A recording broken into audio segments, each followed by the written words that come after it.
o TCE na TV está no ar. Confira os destaques desta edição. Corte de Contas promove seminário voltado a gestores de 28 municípios com foco no fortalecimento da governança e prevenção de falhas nas gestões públicas. Que o tribunal possa capacitar os seus gestores, ele também vai ter uma prestação de contas mais isenta, mais correta. Escola em Barra dos Coqueiros é a primeira a receber visita da força-tarefa do projeto Sede de Aprender, que avalia a situação de infraestrutura sanitária das unidades de ensino. Se a escola possui fossa, se possui rede de esgoto, se essa fossa está bem em boas condições, se não tem esgoto lançando na rua. Contas com o erário. Conselheiros do TCE julgam mais de 100 processos nas sessões das câmaras e do Pleno na primeira semana de junho. TCE e MPC celebram Semana do Meio Ambiente com distribuição de mudas aos servidores. Saúde dos servidores em foco. Tribunal de Contas de Sergipe realiza campanha de imunização e reforça a prevenção à gripe. Ter um corpo efetivo de servidores bem tratado, protegido. E ainda, no quadro Diálogo Cidadão, o jornalista Messias Carvalho conversou com a doutora em Desenvolvimento e Meio Ambiente, Carla Zoaide Alves dos Santos. Fique com a gente, a revista eletrônica do Tribunal de Contas de Sergipe já está no ar.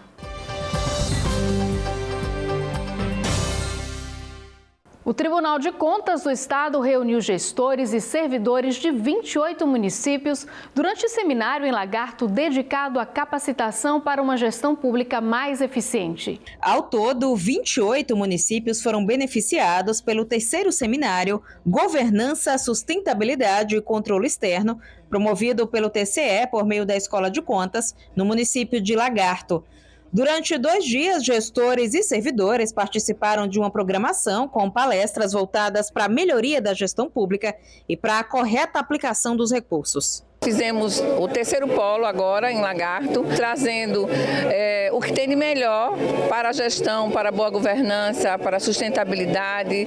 Então nós vamos ter aqui várias palestras que com certeza engrandecerão as gestões municipais desses 29 municípios, como também das câmaras. E que o que nós queremos é isso, que cada dia que o tribunal possa capacitar os seus gestores, ele também vai ter uma prestação de contas mais isenta, mais correta.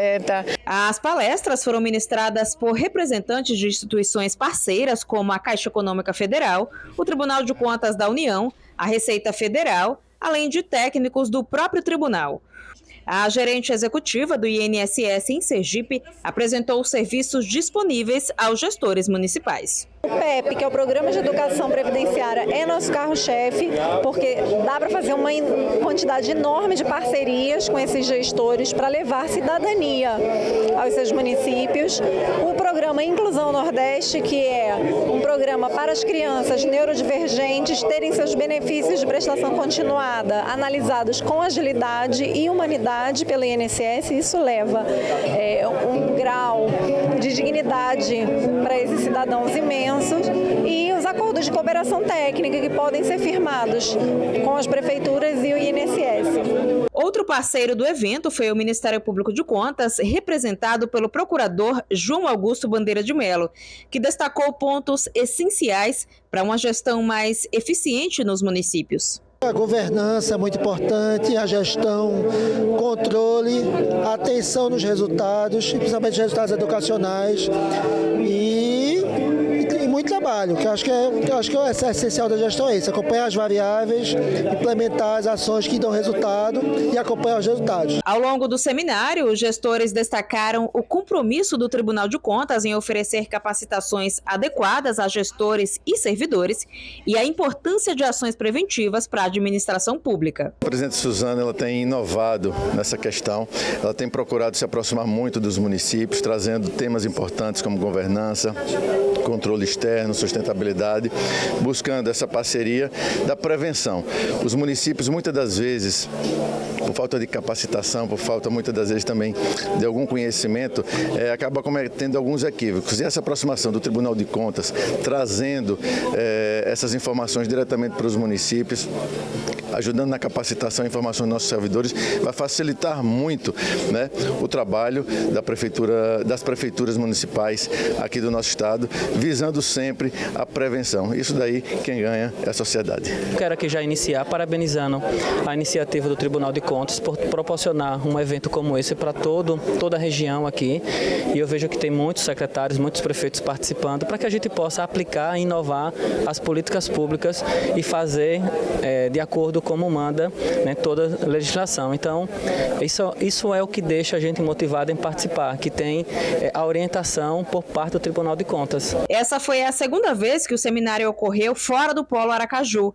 Além de ampliar o acesso às capacitações, a iniciativa reforça a aproximação entre o Tribunal de Contas e os gestores municipais. Com isso, a gente aproxima, né, de 28 municípios aqui da região, e a ideia é que até o final do ano a gente consiga atingir os 75. E uma força-tarefa começou a percorrer escolas públicas de Sergipe com o objetivo de identificar problemas estruturais e garantir ambientes mais adequados para o aprendizado. A primeira vistoria ocorreu em uma unidade da zona rural de Barra dos Coqueiros. Coordenada pelo TCE de Sergipe e parceiros, a ação integra um esforço nacional por mais dignidade nas salas de aula, unindo fiscalização e cuidado com a saúde dos estudantes. A primeira escola a receber a visita da Força Tarefa foi a Escola Municipal Professora Giovânia Moura da Silva, no povoado Canal São Sebastião, na Barra dos Coqueiros. Atualmente, a escola atende pouco mais de 100 crianças da educação infantil e séries iniciais. Além de coletar informações com a direção da escola, os técnicos coletaram amostra da água disponível para os estudantes e verificaram outros aspectos da infraestrutura. Vamos coletar uma amostra da água na entrada da escola e na saída da caixa d'água para verificar se essa água está dentro dos parâmetros de potabilidade. Essa água vai ser analisada no laboratório estadual LACEN, onde vai emitir os parâmetros, né? Se não é uma água contaminada com coliformes ou uma água sem cloro, por exemplo. Então é nessa parte da água. E também vamos verificar a questão do esgotamento, se a escola possui fossa, se possui rede de esgoto, se essa fossa está bem em boas condições, se não tem esgoto lançando na rua, a qualidade dos banheiros, a qualidade da cozinha, de como os alimentos são preparados em relação à água. Então a ideia é ver todas as condições do saneamento da escola. As fiscalizações são parte do projeto Sede de Aprender, uma ação nacional coordenada pela Associação dos Membros dos Tribunais de Contas do Brasil, a Atricom, pelo Instituto Rui Barbosa, pelo Conselho Nacional do Ministério Público e Ministério Público do Estado de Alagoas. Aqui em Sergipe, as fiscalizações são conduzidas pelo Tribunal de Contas, em parceria com o Ministério Público Estadual, e tem o apoio da Vigilância Sanitária Estadual. O objetivo do trabalho é garantir condições mais dignas e apropriadas para os estudantes. A gente está acompanhando aqui, como curadora da educação, o andamento do projeto Sede de Aprender, que está sendo a nível nacional. Um projeto de fundamental importância, né, para que a gente acompanhe, não é, a qualidade do ensino a nível do município, né? E aqui estamos fazendo o nosso trabalho. Após a fase de visitas, os gestores terão um prazo de 30 dias para apresentar soluções aos problemas detectados durante as fiscalizações. Caso não cumpram o prazo inicial estabelecido pela Força Tarefa, serão convocados para firmar termos de ajustamento de gestão. O intuito disso tudo é proporcionar às crianças, aos alunos e à comunidade escolar uma escola de qualidade, né? Que é o anseio da população sempre ter serviços públicos eficientes e de boa qualidade. Então, o papel do Tribunal de Contas aqui é esse, é garantir a qualidade da água nas escolas e o saneamento básico para essas crianças. Os conselheiros do TCE julgaram mais de 100 processos nas sessões das câmaras e do Pleno na primeira semana de junho. Confira o balanço. Na primeira Câmara, presidida pelo conselheiro Flávio Conceição, foram julgados 43 processos. Participaram da sessão o conselheiro Ulisses Andrade, os conselheiros substitutos Francisco Evanildo e Alexandre Lessa e o procurador do Ministério Público de Contas, João Augusto Bandeira de Melo. Na pauta, relatórios de inspeção e processos de aposentadorias especiais e por tempo de contribuição. Na segunda Câmara, presidida pelo conselheiro Luiz Alberto Menezes, foram julgados 54 processos. Participaram da sessão o conselheiro José Carlos Felizola, os conselheiros substitutos Alexandre Lessa e Rafael Fonseca e o procurador do Ministério Público de Contas, João Augusto Bandeira de Melo. Na pauta, recursos de reconsideração, auditorias de conformidade e processos previdenciários. Na sessão plenária, sob o comando da presidente do TCE, conselheira Suzana Azevedo, o colegiado realizou 40 julgamentos entre processos e protocolos. Entre os assuntos da pauta, denúncias, prestações de contas, representações, ofícios e manifestações da ouvidoria. Confira os detalhes dos julgamentos no site do TCE ou assista às sessões na íntegra no canal da Corte no YouTube. O TCE e o Ministério Público de Contas celebraram a Semana do Meio Ambiente com a entrega de mudas e plantas. A Semana do Meio Ambiente na Corte de Contas foi marcada pela distribuição de 150 mudas de árvores entre os servidores da casa. A iniciativa, que contou com o apoio do Horto Municipal de Aracaju, teve como objetivo incentivar a arborização da cidade e reafirmar o compromisso do TCE com a sustentabilidade. Entre as espécies doadas estavam saboneteiras, aroeiras e patas de vaca. Vale lembrar que, além dessa ação simbólica, o TCE tem adotado outras medidas sustentáveis, como a coleta seletiva, sistemas de captação da água da chuva e, em breve, contará com uma usina fotovoltaica que atualmente está em fase de licitação. A seguir, TCE promove vacinação contra a influenza para servidores e familiares em parceria com a Secretaria da Saúde de Aracaju. E ainda no quadro Diálogo Cidadão, o jornalista Messias Carvalho conversou com a doutora em Desenvolvimento e Meio Ambiente, Carla Zoaide Alves dos Santos. É depois do intervalo, a gente volta já.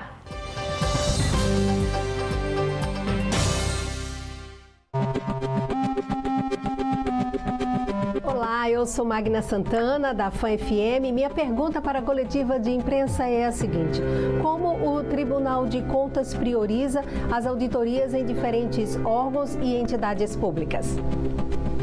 Olá, Magna. Respondendo a sua pergunta, as prioridades de auditoria no Tribunal de Contas do Estado do Sergipe são definidas no PAA, Plano de Auditoria Anual.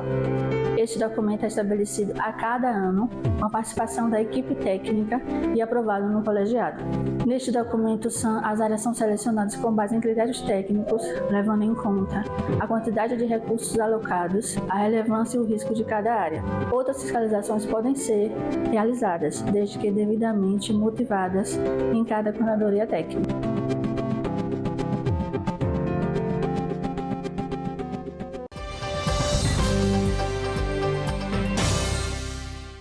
De volta do intervalo, a gente destaca que os servidores do TCE e familiares foram imunizados contra a influenza durante a ação do órgão em parceria com a Secretaria da Saúde de Aracaju. A vacinação aconteceu no hall do TCE e, além de servidores, beneficiou familiares que também puderam receber a imunização na Corte de Contas. De acordo com a Organização Mundial da Saúde, a vacina contra a influenza reduz em até 40% a 60% o risco de infecção e em 82% o risco de hospitalização pela forma grave da doença. Por isso, a vacinação é a melhor estratégia para prevenir o vírus e suas complicações. Importante a vacinação para a questão da imunização, né? Principalmente a hora da influenza, né? Que é a época, né, de vacinar contra a influenza. Todo ano os vírus eles sofrem mutações, então a população, né, é vacinada anualmente com a vacina da influenza e importante que a gente está imunizando os servidores aqui da casa. Desde o último dia 20 de maio, a vacina contra a influenza passou a ser ofertada para toda a população. No Tribunal de Contas, a vacinação foi viabilizada por meio de uma parceria com a Secretaria de Saúde de Aracaju. Importante essa iniciativa do TCE, porque a gente vindo aqui, a gente consegue pegar esse público, né, que muitas vezes tem receio de ir até a unidade básica, porque será que eu devo tomar gripe ou não? Então, a gente vindo aqui, a gente consegue captar melhor esse público, né? Então, assim, iniciativa positiva, isso está acontecendo também em outros órgãos, né? E lembrando que a vacina está aberta em todas as unidades básicas de saúde de Aracaju. Servidores dos mais diversos diversos setores aderiram à campanha e destacaram os benefícios de poder contar com a imunização aqui na Corte de Contas. Ter um corpo efetivo de servidores bem tratado, protegido, e o TCE investindo nisso, ele está investindo em qualidade e eficiência dos seus serviços. Trazer para dentro do TCE a vacina facilita, viabiliza para todos e dá certeza de que a gente tem um órgão que se preocupa com o nosso bem-estar. O Tribunal de Contas de Sergipe iniciou a construção do seu plano de logística sustentável, com foco na adoção de práticas ambientais e no uso mais eficiente dos recursos públicos. A iniciativa está alinhada aos Objetivos de Desenvolvimento Sustentável da Organização das Nações Unidas, a ONU. E é esse o tema de hoje do quadro Diálogo Cidadão. O jornalista Messias Carvalho conversou sobre o assunto com a doutora em Desenvolvimento e Meio Ambiente, Carla Zoaide Alves dos Santos. Acompanhe.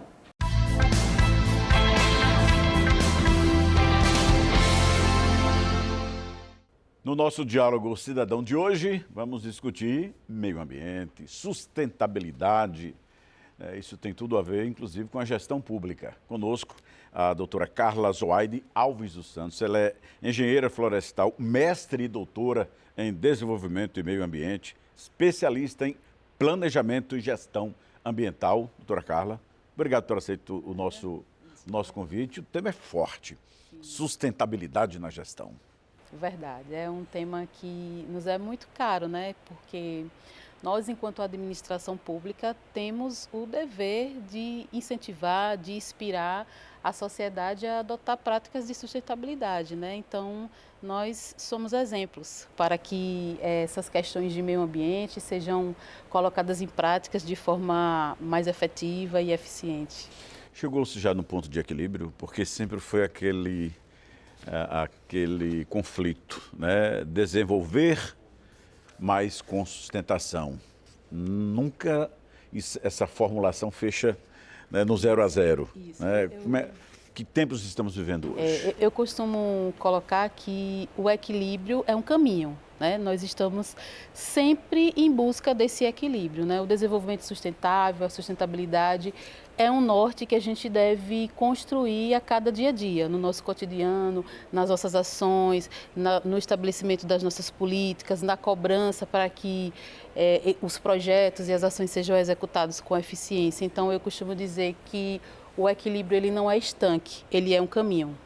Mas existem, assim, as boas práticas sendo efetivadas. Nós estamos agora, por exemplo, retomando a discussão do Estatuto das Cidades, né, 10 anos depois de paralisação. A senhora dizia que o meio ambiente também volta a discutir a sua participação.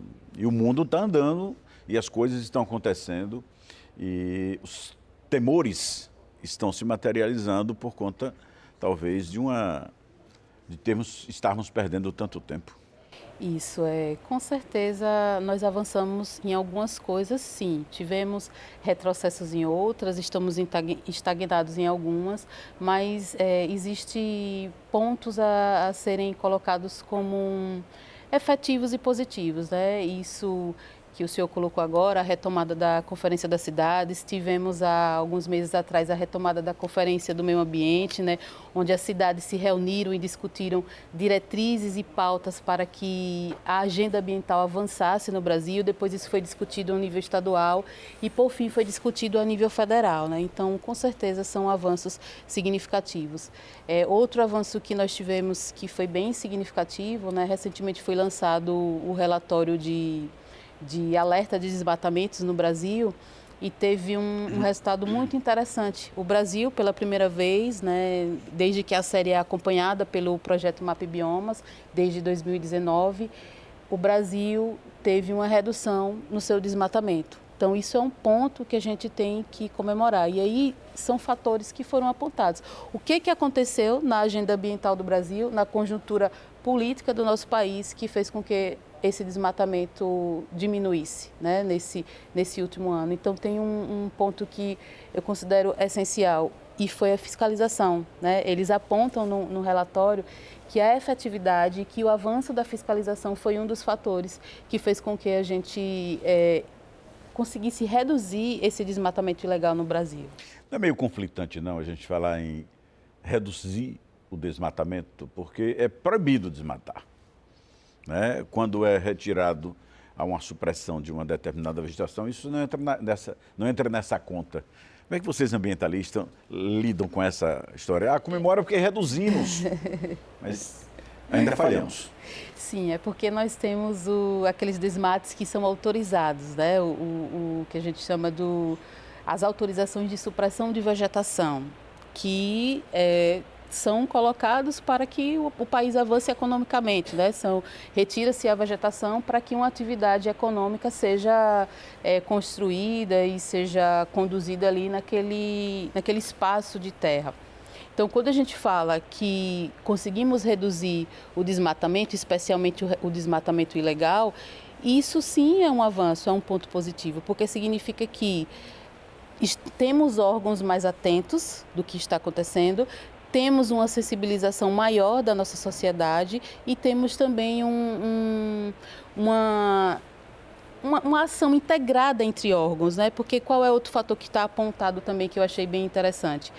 O crédito rural para áreas que tinham conflitos, para áreas que tinham embargos, para áreas que tinham ilícitos, não foram liberados. Então, isso é um avanço, né? Essa integração, essa atividade cooperada entre fiscalização, entre o crédito rural e a sensibilização da própria população quanto aos alertas dos desmatamentos ilegais. Falando para o nosso jurisdicionado e para a população de uma forma geral, né? Afinal de contas, o nosso espaço é diálogo cidadão. Vamos falar de boas práticas, na sua experiência, o que a doutora Carla Zoaide, recomendaria, citaria como exemplos a serem seguidos? Sim, nós temos avançado isso também no nosso país sobre práticas de sustentabilidade, né? Como redução do consumo mais consciente, a implantação da coleta seletiva mais efetiva, a eficiência energética dos nossos prédios, né? Como instalação de usinas fotovoltaicas, a efetividade de uma compostagem, por exemplo, que é você reaproveitar o seu resíduo orgânico. Isso tudo são práticas que, por exemplo, reduzem a pressão dos nossos aterros sanitários. Quanto mais a gente incentiva a coleta seletiva e quanto maior esse índice de reciclabilidade dos nossos resíduos, menos impacto nós estamos causando, né? Outras práticas também que podem ser colocadas, a adoção de mudas, o plantio de árvores nas nossas praças, nas nossas residências, são práticas que a gente pode considerar que são positivas e que impactam de forma efetiva o nosso ambiente. No seu exercício, a senhora dá palestras, vive essa realidade, debate, tem especialista em planejamento. Há um certo catastrofismo hoje em muitas previsões, projeções feitas por cientistas, né, de que na balada que vamos, né, no passo em que estamos, teremos sérios problemas climáticos no futuro. A senhora comunga desse pensar ou acha que é um tom meio que de exagero? Não, eu comungo desse pensar assim. Eu, enquanto pesquisadora e adoro tabelas, números, gráficos, estatísticas, os relatórios que a gente acompanha, eles apontam sim para esse cenário, né? Então, 2023 foi um dos anos mais quentes, né? Desde 1850, quando a série histórica de mudanças climáticas, de aumento da temperatura é acompanhado, né? Que é pós-revolução industrial. Então, 2023 foi apontado como um dos anos mais quentes da nossa história. Então, sim, mudanças climáticas é uma realidade, né? E os relatórios apontam para isso. E nós já estamos sentindo, né? Quantos eventos extremos nós já presenciamos, né? Essa geração está presenciando. Eventos extremos de enchentes, de chuvas, eventos extremos de escassez hídrica, de secas prolongadas. Então, sim, mudanças climáticas é uma realidade e nós já estamos sentindo isso. Então, poderemos ter um quadro mais dantesco no futuro bem próximo. Sim, precisamos tomar medidas agora, né? Medidas de descarbonização, efetivar a economia verde, a economia circular, a descarbonização dos nossos processos, né? Então, é uma pauta que deve ser, sim, considerada. E tudo isso passa por um processo de conscientização da população, mas efetivamente de ações das gestões públicas, né, que é fundamental. Parece o que eu vou dizer uma frase clichê que está muito batida, mas ainda é uma realidade. Primeiro, precisamos ainda falar sobre o óbvio. E precisamos agir localmente para que a gente tenha efeitos globais, né? O clima, a mudança climática, ela não tem limites. Ela não tem um espaço geográfico onde somente aquele país vai ser atingido. O que a gente faz aqui no Brasil, o que está sendo feito nos Estados Unidos, na Índia, vai afetar o globo como um todo, né? Porque o clima ele não tem limites, ele não tem fronteiras. Doutora Carla Zweide, muito obrigado por esse diálogo cidadão importante. Afinal de contas, comemoramos também agora o Dia Mundial do Meio Ambiente. Né? Sim, perfeito. Que ele melhore. Muito obrigado. A entrevista com trechos inéditos você pode ouvir no Spotify e também nas nossas redes sociais. O TCE na TV de hoje fica por aqui. Obrigada por sua companhia e até o nosso próximo encontro.